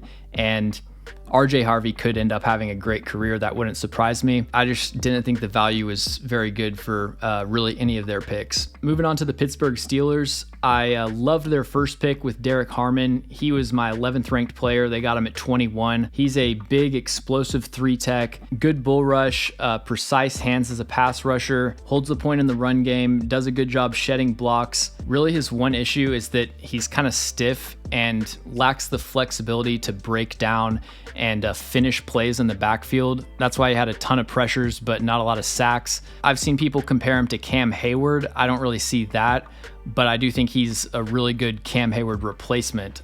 So love that pick for the Steelers. Caleb Johnson at 83, dream fit for an Arthur Smith offense. He's a perfect example of the difficulties of grading and ranking players for all 32 teams. I think he's a top 40 player if I'm drafting for an outside zone heavy offense. The problem is that there aren't a ton of those schemes in the NFL right now. And so when I'm grading him just for the entire league, that kind of drops his grade down because in some other schemes, I think he's, more of a late day 2 player. But yeah, you could argue that within the Steelers scheme, he's actually a steal at 83. Jack Sawyer, I expected to be criticizing this pick, but as long as you're taking him on day 3, I think that's fine value for him. Doesn't really have athletic traits to project as a great NFL pass rusher, but high effort player, I think pretty good with his hands, solid power rusher, and can play early downs. Don't hate the Jack Sawyer pick in the 4th round at all. Yahya Black is kind of, wrapped in transparent wrapping paper as a prospect. Like, what you're getting with him. Prototypical build for a nose tackle, 35-inch arms, violent block shedder. Doesn't give you much more than pocket pushing on 3rd down, but he can be a solid early down nose tackle. And then Will Howard, I think, is a pro-ready backup quarterback, limited arm talent, and he'll spray some throws because he isn't the most natural, flexible passer when he doesn't have a clean platform, but he's a full field reader. He can get to backside digs, really good touch thrower, and outstanding pocket presence and feel for edge pressure. And then their 2 7th round picks, Carson Bruner, the linebacker out of Washington, and Dante Kent, the Central Michigan corner, I did not watch. So the Steelers didn't have a ton of picks, but I think their first 2 were really good value, and I'm going to give them a B-. I think really solid draft for the Steelers. Next up is the LA Chargers. Their first pick was Omarion Hampton, running back out of North Carolina. Just like I talked about with Caleb Johnson, I'm grading these players for all 32 teams, but when they actually get picked, you can't just compare the pick to the ranking because, scheme fit is incredibly important, especially for running backs. And Hampton is a perfect fit for a Greg Roman offense, so I really like this pick. Physical gap scheme runner, elite contact balance, one of the best pass blockers in this class. I think Hampton is an outstanding pick at 22. In the 2nd round, they get Trey Harris, who is a big physical X receiver, ran a very limited route tree in Ole Miss's offense, but I think he has some untapped potential as a separator. There's a few reps where he's running like sails and blaze outs where you see he can get in and out of breaks pretty quickly. Has some flashes of dominance at the catch point. I think his skill set pairs really nicely with Ladd McConkey. At 86, they get Jamari Caldwell, who is one of my favorite nose tackles in this class because he can hold the point in the A gap, anchor against double teams, but he isn't just a pure space eater. He actually has a pretty dynamic pass rushing skill set. Not going to get you like 50 pressures and 8 sacks every season, but he's kind of like a 2.5 down player where he has some pass rushing juice. At 125, they took Kyle Kennard, who at one point was looking like a potential top 50 pick. His production and efficiency really just nosedived over the second half of the season. He's a good speed rusher with long arms, violent hands, 5 forced fumbles in the last 2 seasons, but doesn't have great bend. Like I said, his pass rush win rate dropped by almost 10% over the second half of the year, and he's a pretty ineffective power rusher, struggles to stay on his feet in the run game. I really like Keandre Lambert-Smith at 158. He pretty much just dominates the vertical plane. He's really explosive, incredible ball tracking skills and body control deep down the sideline. He's kind of specialized in terms of what routes you want him to run, but there's a good chance that after the additions of Keandre Lambert-Smith and Trey Harris that Quentin Johnston doesn't even need to see the field anymore. And then they took a Rondé Gadsden with their other 5th round pick. So he's 6'4.5", 243 pounds, 95th percentile wingspan, pretty much just a big slot receiver. Didn't even play any snaps in line until 2024. He's a smooth, fluid, efficient route runner, outstanding ball skills. I think as he is now, he's just a big slot. But if you wanted to like remake his body, like he has the frame to add some weight and maybe try to play in line. They took Branson Taylor in the 6th round. Big left tackle, missed most of the 2024 season with an injury. I would probably move him to guard because I don't think he has the foot quickness to handle NFL edge speed, but sturdy anchor, really good with his hands. There's some upside as a pass blocking guard if he decides to move inside. And then I like RJ Mickens in the 6th round, really experienced safety. His dad played in the NFL for 11 years, good instincts and long arms to reach into passing lanes. He ran a 4.49 in the 40-yard dash. I didn't think that play speed quite showed up on film. I think he probably projects as more of a box safety, and you want to see him use his length to play off of blocks more consistently. And their last pick, Bridges out of Florida, I did not watch him, so no analysis there. So I'm going to go with a B- for the Chargers. Took some really good swings at receiver. I think they found a starting caliber defensive tackle, got a really good running back, and some depth pieces on day 3. And then the Green Bay Packers, I thought also did a good job. Matthew Golden, loved that pick in the first round. The 4.29 and the 40-yard dash, I don't know what happened there. I do not view him as having that kind of speed based on his tape, but he's an excellent route runner, diverse release package, does an outstanding job adjusting and working back to the football, had plenty of opportunities to do that with all of the Quinn Ewers underthrows last year. Cleaned up his drops in 2024, but that was an issue for a lot of his career. I think this was great value and gives them somebody that can beat man coverage. It was probably a round too early for Anthony Belton. Elite size and length, just incredible power, both in terms of his anchor and his ability to drive people off the line of scrimmage. I thought he had really heavy feet in pass pro and got exposed by edge speed. Struggled when he was asked to mirror a two-way go. I wonder if he's somebody that ends up moving inside, but I mean, it's hard to argue with the Packers' track record of drafting offensive linemen, and he's still a really good player. Savion Williams is the highest upside receiver in this class. He gets talked about like he's just purely a gadget player, and he does all that stuff at a high level. Like, he's the best yak receiver in this class. But the most impressive part of Savion Williams' tape to me was the real wide receiver stuff. He's still new to the position and needs to improve his efficiency as a route runner. There's still too many routes where there's wasted steps or he gets stuck at the top of the route.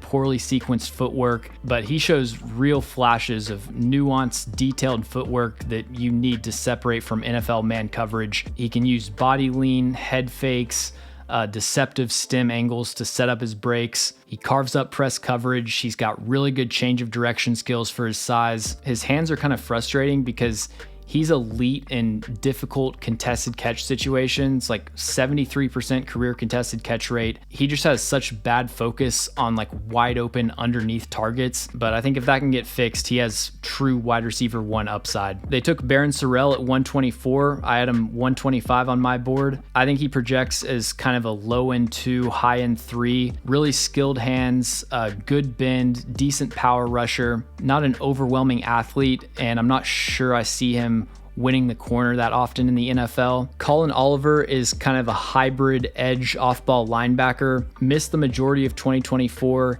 He has elite speed, burst, and bend, but really struggles to play through contact. He just can't push anyone back as a power rusher. Not somebody that you want setting the edge and trying to shed blocks. He's got kind of a specialized role, but don't hate taking a gamble on him on day 3. Warren Brinson, the defensive tackle out of Georgia, I thought was a really solid pick. He has a nice blend of size, length, and athleticism. Quick first step, pretty good with his hands. More of a disruptive gap shooter in the run game than somebody you want controlling blocks and two-gapping. And then in the 7th round, they took Micah Robinson, the cornerback out of Tulane, who I didn't watch, and Jordan Williams, the Georgia Tech tackle.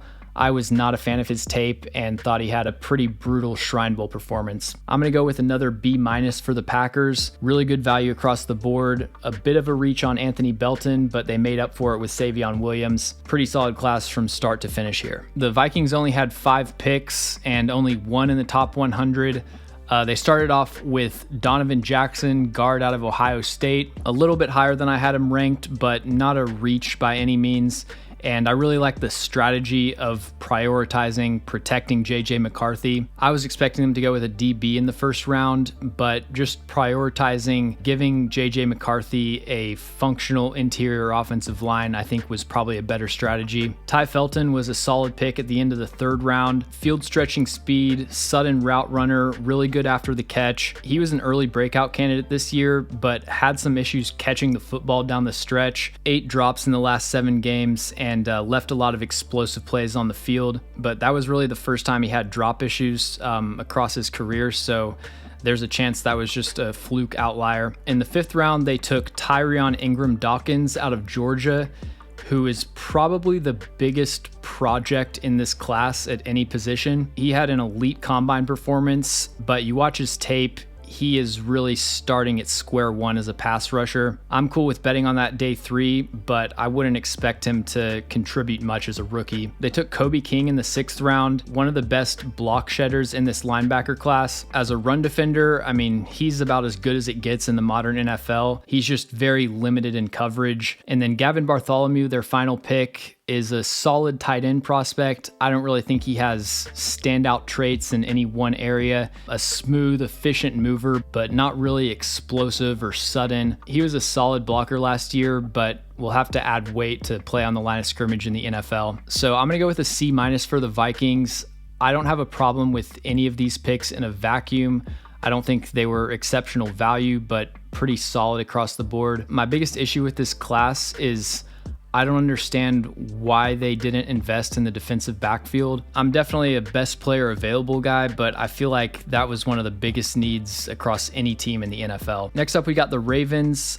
First pick was Malachi Starks, safety out of Georgia. Really good pick here. Starks is a versatile safety, good combination of size and athleticism. He was kind of playing out of position last year. Most of his passing down snaps came at nickel, and that caused him to give up a lot more explosive plays, and it also limited his ball production. He ended up having career lows in interceptions and pass breakups and career highs in yards allowed. He actually allowed the most total yardage of any safety in college football. I think he's really got to improve his play recognition and eye discipline in deep zone coverage, but I love the ball skills, speed, tackling ability, what he gives you in run support. Definitely someone that fits with what they already have in the secondary. And then Mike Green in the 2nd round was, technically one of the biggest steals in the draft.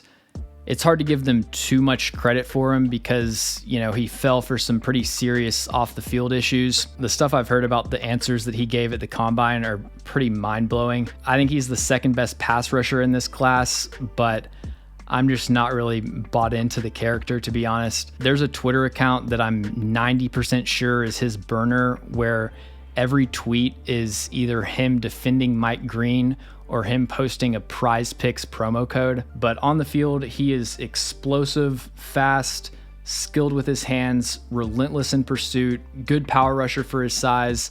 I think his run defense is underrated. He's never going to be like a great edge setter, but his ability to shed blocks and just play with violence in the run game, I think offsets a lot of that. In the 3rd round, they took Emory Jones out of LSU. Looks the part of an NFL tackle, but really hasn't improved over the course of his college career.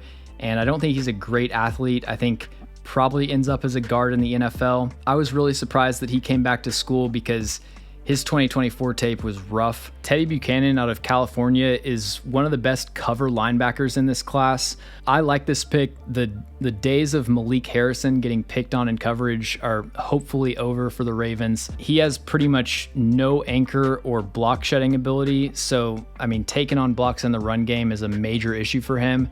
But as a dime linebacker, he's got the movement skills, awareness, feel for spacing that you need to play zone coverage in the NFL. And then they take another developmental tackle with Carson Vinson out of Alabama A&M. He's got a ton of experience, but his tape against FCS competition was not very impressive to me. He gets beat around the corner. He lets power rushers into his frame. He has physical traits to work with, but ways to go to put it all together. I really like the Western Michigan corner, Bilal Cohn. Good length and fluidity, playmaking instincts and zone coverage.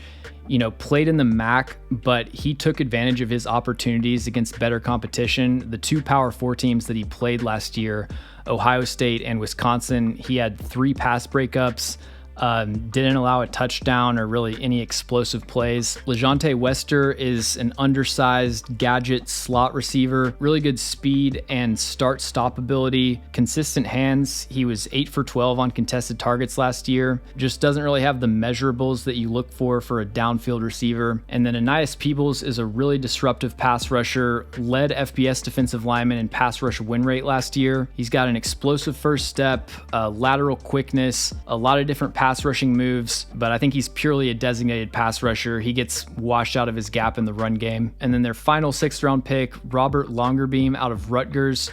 Played outside corner, but I think might move inside because he's 175 pounds. He's a really good athlete, explosive from off coverage, disruptive at the catch point. And then their 7th round pick, Garrett Dellinger, I think will really struggle in pass pro. Just doesn't have the slide quickness to mirror and protect his edges. They really ended up taking my 2 least favorite LSU offensive linemen. So I'm giving the Ravens a C. Mike Green was obviously really good value based on where I graded him, but it's hard to give them too much credit because he fell for legitimate reasons. The Malachi Starks pick was solid. I like some of the cornerback depth that they added on day 3, but I thought their offensive line picks were kind of underwhelming to me. Next up, we've got the Detroit Lions. They started off their draft with Ohio State defensive tackle Tyleik Williams.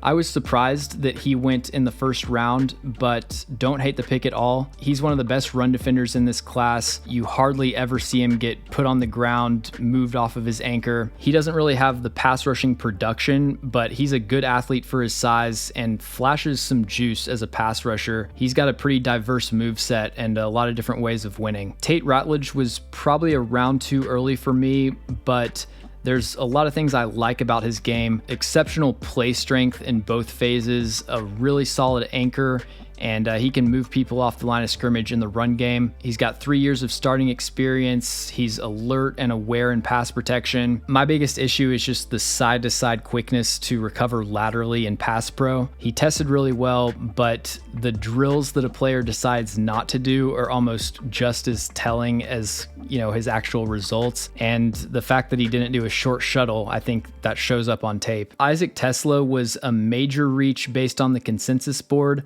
I don't think it was that egregious based on where I graded him. He doesn't really have the production, but he's a great athlete.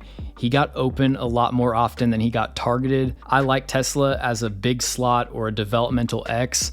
I just think the trade up was way too aggressive. They basically spent 3 third-round picks on him, which is definitely too rich. And then the guard they got in the 5th round, I actually like better than Tate Ratledge. Miles Frazier out of LSU, I think has shut down pass protection tape. I think he has the best hand usage of any guard in this class. Good play strength and awareness in pass pro. He's a good puller, but he isn't a great run blocker overall. But yeah, I was really surprised that Frazier didn't end up as a top 100 pick. I think he's got that kind of tape. Ahmed Hassanin they took in the 6th round, really productive over the last 2 seasons.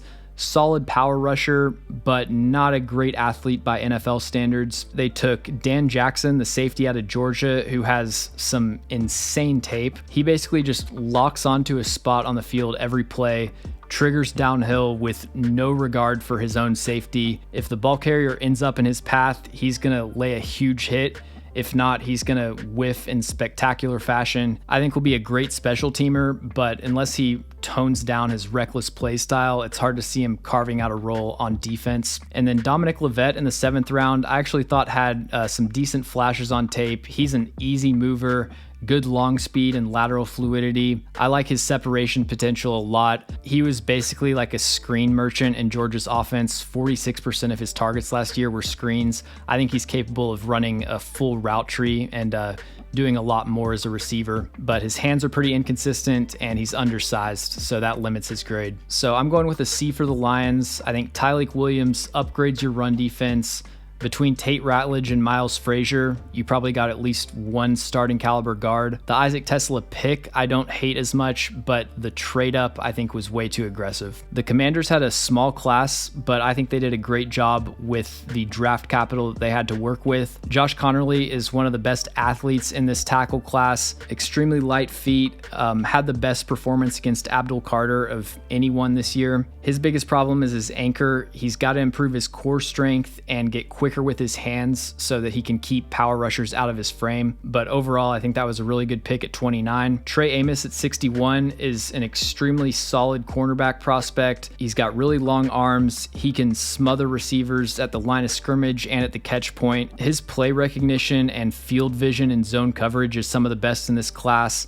And then he's also a really consistent tackler. I thought his recovery speed was mediocre, and he was kind of stiff moving laterally. In the 4th round, they take Jalen Lane out of Virginia Tech. Quick, explosive athlete, a really dynamic route runner. The main thing holding him back is just an inability to make contested catches and track the ball through tight coverage. And then Kane Medrano was one of the best testers at the combine, 97th percentile 10-yard split, 4.46 in the 40-yard dash. Really smooth athlete, good coverage range, but he's pretty undersized, ends up on the ground too often, and 26% missed tackle rate has got to improve. And then their final pick was Ja'Cory Krosky-Merritt, the running back out of Arizona, who only played 1 game at Arizona, had eligibility issues that forced him to miss most of 2024. He's a really creative runner, kind of like the Jalen Lane of running back prospects, just the dynamic athleticism and the vision and the freestyling ability. I'm really surprised he made it to the 7th round. He was 128 on my board. So I'm going with a B for the Commanders.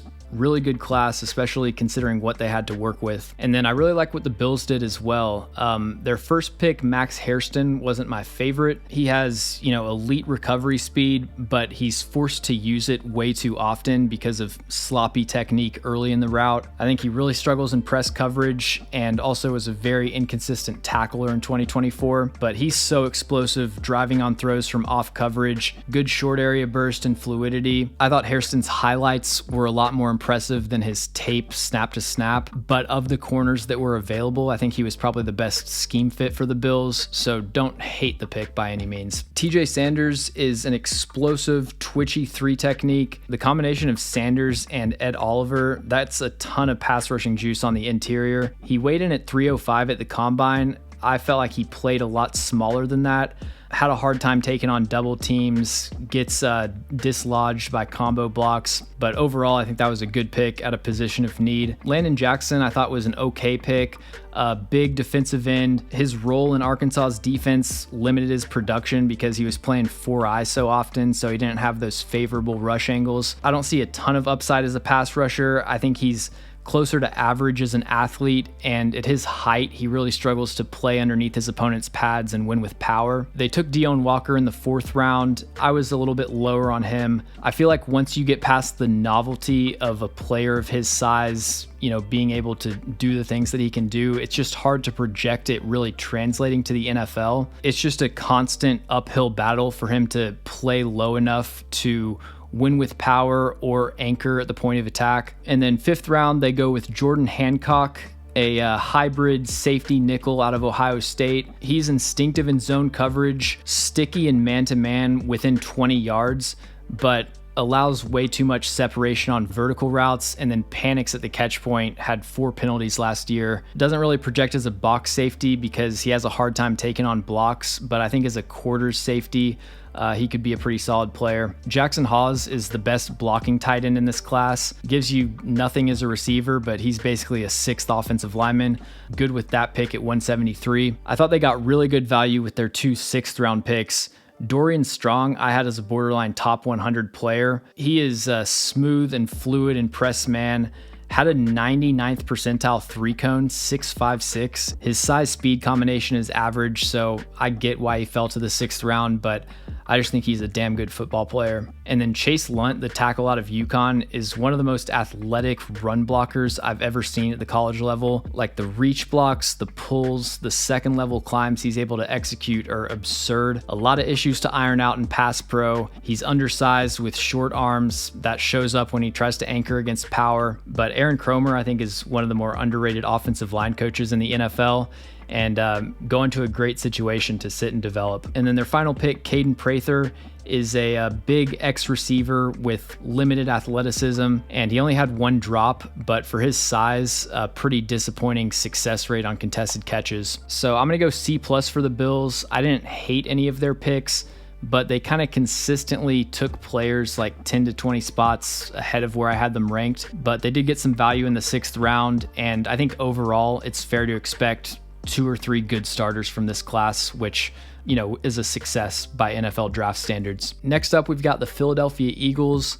a ton of picks on day 3. When they took Jahad Campbell in the first round, it was looking like another classic Eagles draft where they just come away with like 7 top 50 players. It ended up being like not a ton of absurd value picks, but I think just consistently really smart selections across the board that were pretty much right in line with where I had them graded. So Jahad Campbell, falls to 31 because of the injury. I think this is an example of how a lot of the picks that Howie Roseman makes don't necessarily require this elite eye for talent. What makes him such a great drafter is that he's so consistent year to year, and he's built up such a quality roster from top to bottom that he can afford to take riskier picks that some other teams just can't really justify. Like, a lot of teams came into this draft where it's like the future of their franchise hinges on them hitting on this first round pick. The Eagles, they can afford to miss on the Jahad Campbell pick. Obviously, it's not ideal, and you don't want to stack up misses in the first round year after year, but they've just built up such a good base of talent that they can absorb a miss every now and then. I have Campbell as a top 10 player in this class. He's one of the better linebacker prospects that I've ever evaluated. I saw some Eagles media people describing Jahad Campbell as an edge rusher who can play off-ball linebacker. That is not accurate in my opinion. I mean, they might end up transitioning him to that position, but as he is now, he's an off-ball linebacker with some pass rushing juice, but he doesn't really have the power profile to really project as a full-time edge in my opinion. But he's got the coverage awareness to play the Fangio match coverages. He doesn't miss tackles. He's got elite pursuit speed. The main improvement you want to see is just being more assertive with his length and attacking blocks more proactively. But yeah, if the medical checks out, I think this was a slam dunk pick. They took Andrew Mukaba at 64, one of the better coverage safeties in this class. He's fast, explosive, really good at the catch point, just very undersized and inconsistent as a tackler. Ty Robinson is an explosive, high motor 3-tech. He has a good blend of speed and power as a pass rusher. Anchor is a bit of an issue in the run game though. I love the Mac McWilliams pick at 145. Some of the cleanest DB tape in this class. Only allowed 1 reception of 20 plus yards last year. He didn't have a lot of production because he wasn't targeted very often, but he plays tight coverage. He doesn't fall for misdirections, play fakes, trick plays. He doesn't miss tackles. He's athletic enough to cover the entire route tree.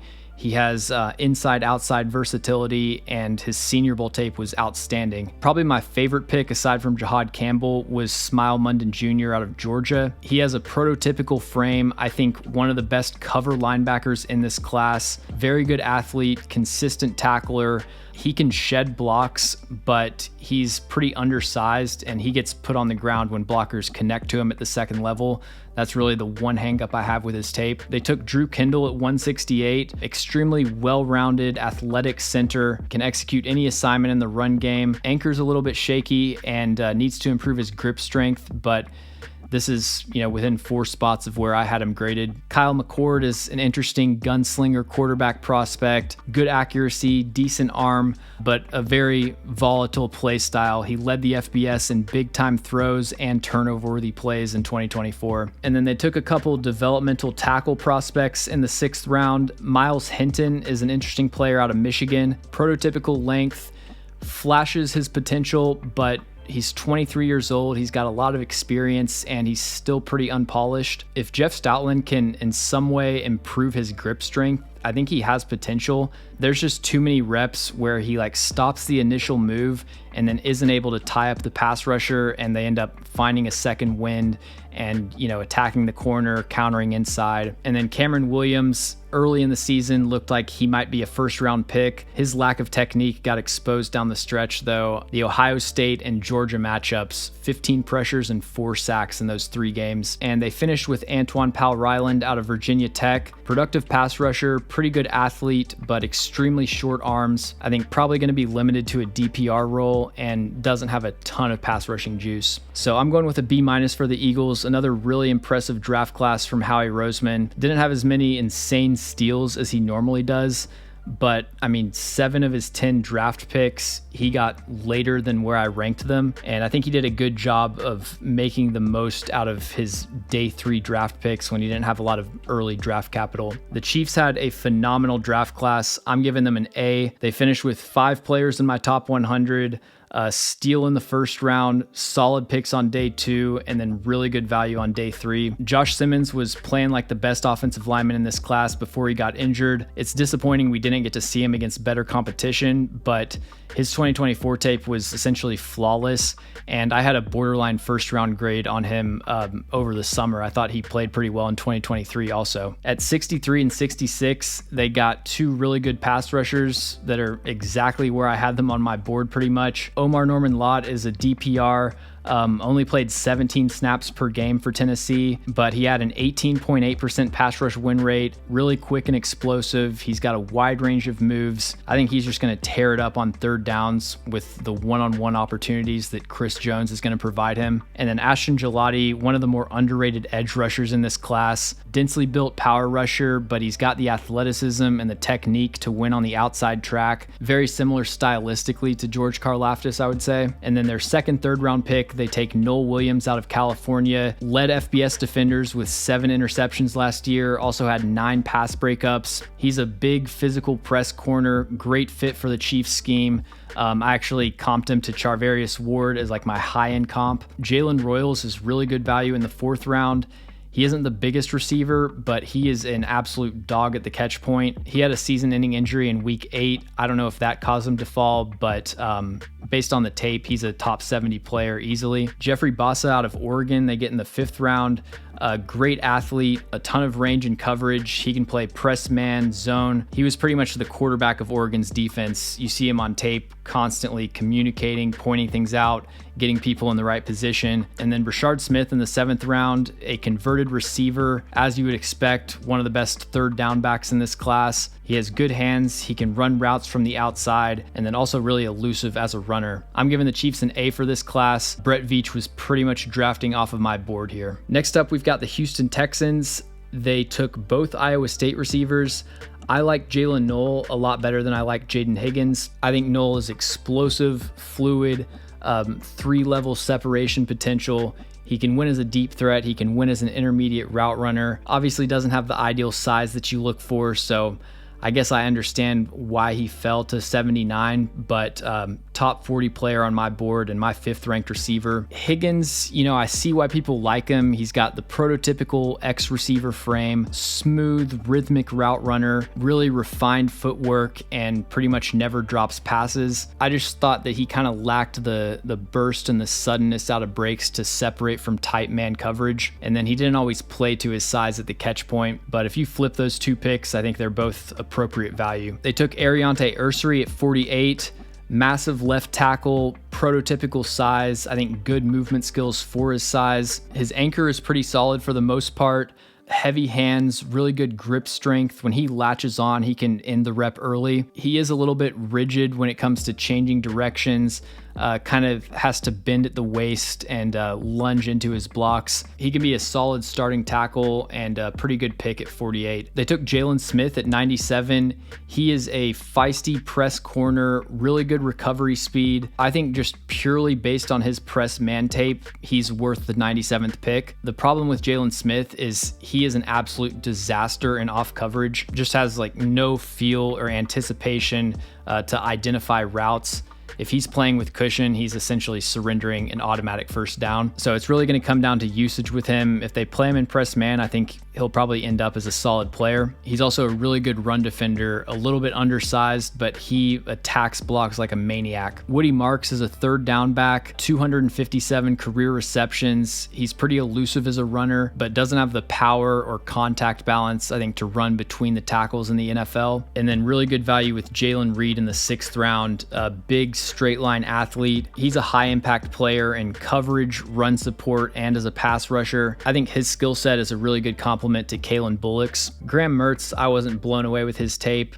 Would surprise me if he ends up as more than a backup. Adequate arm talent, does a good job protecting the football. He has a pretty conservative play style, loves hitting checkdowns, and left some big plays on the field, I think, just due to a lack of aggression. In the 7th round, they took Keontae Hamilton, defensive tackle out of Rutgers, who I didn't watch. And then Luke Lackey out of Iowa is a tight end who's dealt with injuries, fluid route runner with good hands, but below average speed and not a great blocker. So I think the Texans did a solid job here. I would have flipped the receiver picks, but with Tank Dell's injury, and then obviously they lose Stephon Diggs, really good haul to replenish the passing game weapons. I wish they would have put more of a priority on offensive line. Ariante Ursary was a solid pick, but would have liked a little bit more volume there. Jalen Smith was a bit of a reach in the 3rd round, but I see the vision as long as they just use him in press man.